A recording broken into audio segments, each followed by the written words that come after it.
Oi, tudo bem? Você sabe o que é bruxismo?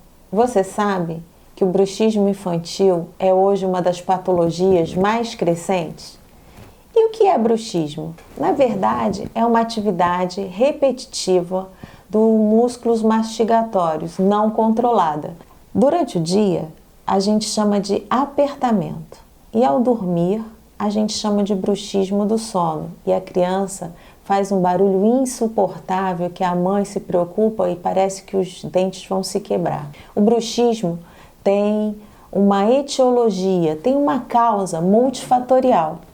E, na verdade, nos tempos modernos, onde a gente tem todas as influências de ansiedade, as agendas extremamente lotadas, agora mesmo na pandemia, a reclusão dentro das nossas casas e toda a tecnologia que os nossos filhos estão expostos, a gente faz com que alguns estímulos neurológicos venham a ficar descontrolados e dessa forma essa atividade se manifesta.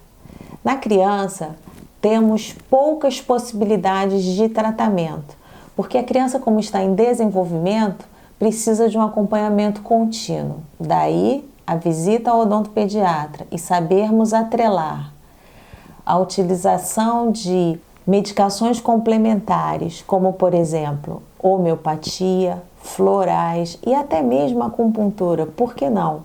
Podem ser excelentes auxiliares na terapia odontológica convencional. Venha ao consultório. Se o seu filho tem bruxismo, com certeza você vai ver que ele também dorme bem irregular. E eu, como uma mágica, vou saber que ele ronca, que ele pode muitas vezes até se mexer demais. Venha, a gente vai ter o maior prazer de te tranquilizar e fazer com que ele continue se desenvolvendo com equilíbrio.